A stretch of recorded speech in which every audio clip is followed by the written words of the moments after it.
Well, how about you put it on the floor so you can rest your feet on it instead of kicking my desk, Principal Rice suggested. Tanya Feuds raises her 3 kids in a small one-bedroom apartment. She moved to the South Bronx about 6 years ago after she could no longer afford to live in Harlem. This little one here is Thomas. Thomas, and he's, how old is he? He's 6 months. 6 months Yes. old. Oh. And the other ones? What's your name? Taylor. And what's your name, little lady? That's Tristan. Tristan and Taylor. How old are they? Tristan is 4, and Taylor will be 6 in a few weeks. Wow. Less than a mile away from Tanya's home in Longwood is Hunts Point, where one of the largest food distribution centers in the world is located. More than 1 million trucks travel through this area every year, about 15,000 diesel-fueled machines a day, usually in the early morning hours when people are asleep. They come over the Bruckner Expressway, just 2 blocks from Tanya's front door. Tanya believes that's why her younger daughter Tristan has asthma, a respiratory disease where the bronchial tubes to the lungs become inflamed, making it difficult for the person to breathe.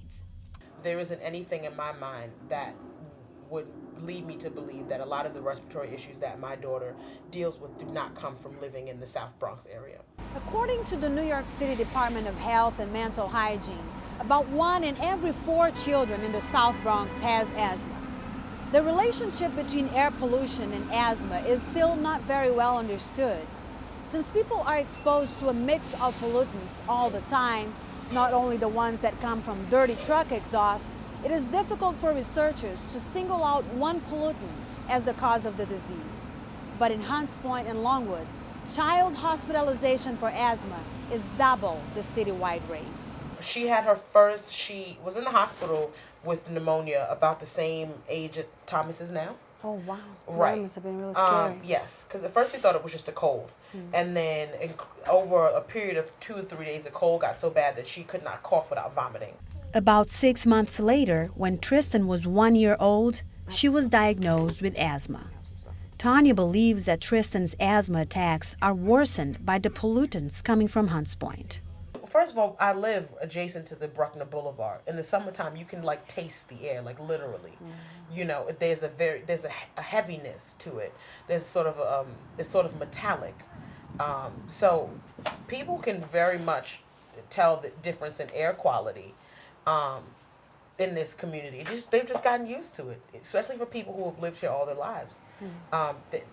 They know the air quality is poor, and it's just sort of a collateral damage. You know, it's a hazard of living in the South Bronx, and it's as normal as anything here. Tanya suspects that her 6-month-old son may be developing the disease as well. He's a very, very noisy breather. Oh. And so I'm watching him now to see. Tristan was like that? Tristan was exactly the same way. He's always sounds a little congested, or his nose is always a little bit running, or he's got what I call monsters, like the boogers in his nose and stuff like that. Everybody's got to get an individual, personalized treatment plan.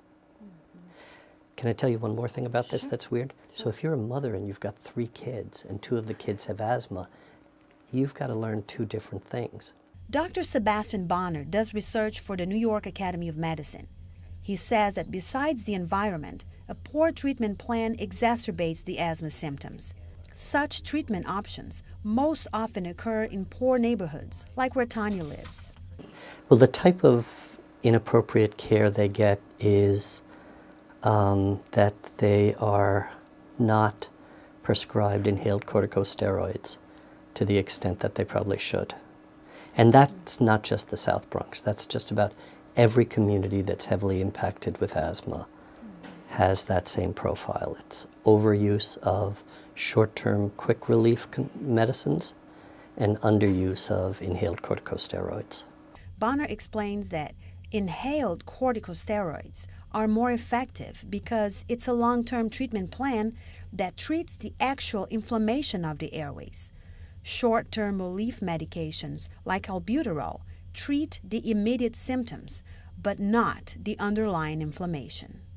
So if you're having trouble breathing and you take an inhaled corticosteroids, you're still going to have trouble breathing, right? And it's actually going to take a couple of days for the inhaled corticosteroid to reduce the inflammation. But everybody loves albuterol because you take that and within 20 minutes your breathing is fine. It's just that 4 hours later your breathing is bad again. For the first 3 years of life, it was a constant, pump, the albuterol and taking the steroids. What was it about? She took it 3 times a day. Or, 3 times a day? Yeah, actually it was every 4 hours. Wouldn't a combination of the short term with the steroid be the perfect Absolutely. formula? No, that's totally it. And for every patient, that's what you have to figure out. What's the best combination? You want every patient to have some course of steroids that maintains control of the inflammation.